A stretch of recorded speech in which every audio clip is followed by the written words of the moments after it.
children, welcome to the online session with Shubha Rangaswamy. Today the topic which I have chosen is figurative language. You must be wondering, what is figurative language? Let me give you an example.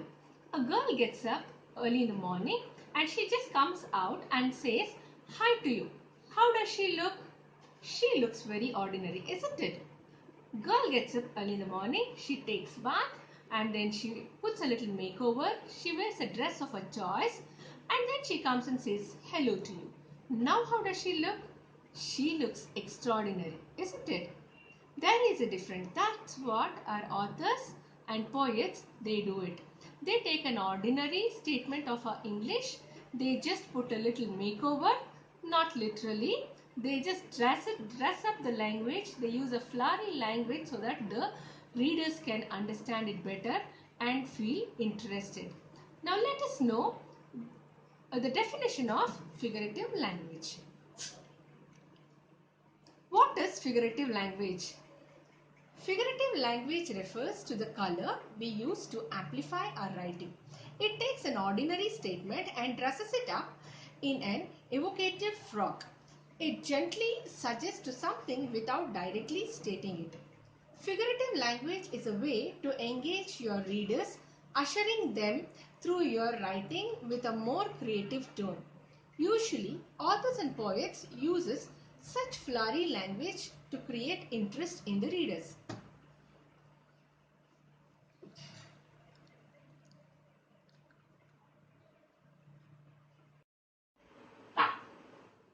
Simile. Simile is one of the figurative language which is widely used by everyone. A simile is a type of figurative language which is used to compare one thing against another. Simile compares the likeness of two things and often features the words like or as. Example of this would be, she is as cool as cucumber, as light as feather, tough like old boots, cunning like fox. Now simile is nothing but, we compare, it is used to compare one thing with another thing. Okay, and in the simile we use the words as and like. This is represented by as and like. So wherever you find that there is a comparison and also as and like, you can understand that it is a simile, right? And now here we have taken the example as she is as cool as cucumber. You know the quality of the cucumber. Cucumber is very cool. So we have compared her to a cucumber. And another example is as light as feather, as tough as old boots, cunning like a fox. So we know the quality of the fox also. So here we are we are comparing somebody to a cunning fox. Now the next one is metaphor.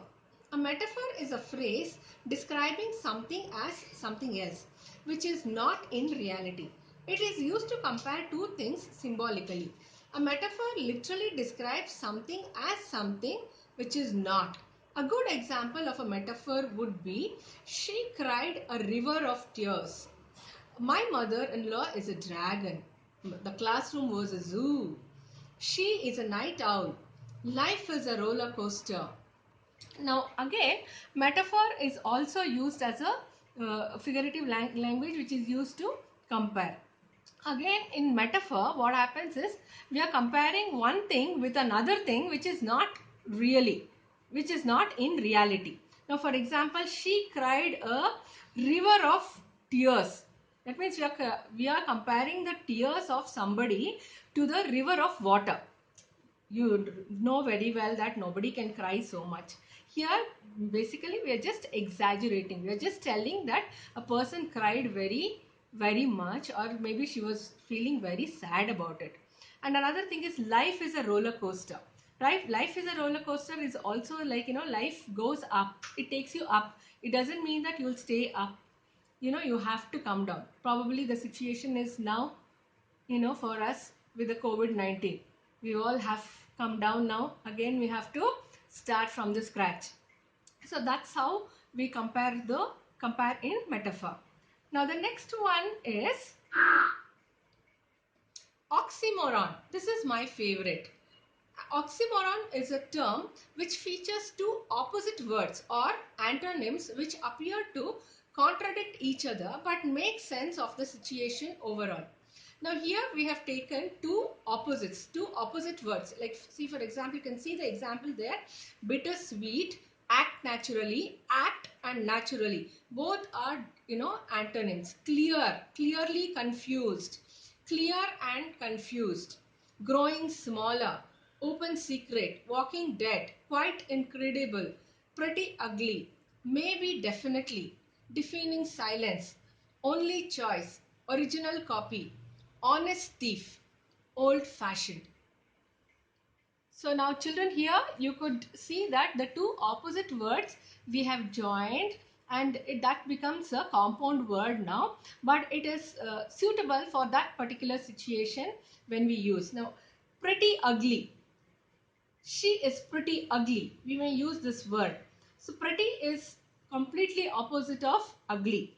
But why do we use this pretty ugly? Maybe at that point of time pretty becomes an adverb. And original copy, we use this word also, right?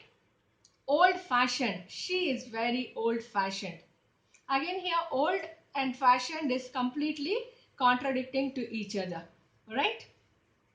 And the next one, a figurative speech, would be onomatopoeia. Onomatopoeia is a form of figurative language in which words which are used to describe a sound actually resemble the sound they are referring to. Some examples are as follows. The sausages sizzled in the frying pan. The ghost said boo. The wind whistled through the trees. My cough made a loud hacking sound. The bird's wings made a fluttering sound. The train chugged along the tracks. At night you can hear the owls hooting outside. So here what happens in onomatopoeia, what happens is, like, we are implementing the sound of a particular thing which we are explaining. Suppose if you are talking about owl hooting outside. So especially when you are reading, usually these are used in the languages, and when you are reading a story or a novel, such onomatopoeia is used. Basically, you just get into the imagination, you just go into the world. So when train chugged along the track, so how does a train make sound? Train makes a sound like, right? So you just get into that imagination. So that's what your authors or poets, they want you to go into the imagination with this flowery language, with the figurative language, and you get more interest towards reading. Children, there are many more figurative languages. In my next session, I'll come up with more and more figurative language. Now, today, as of today, you have learnt about simile, you have learnt about metaphor, you have learnt about oxymoron, you've learnt about onomatopoeia. So now I want you to have a small assignment on this. Make 3 sentences of your own using the figurative language, simile, metaphor, oxymoron, onomatopoeia. Thank you. I hope I'm clear to you.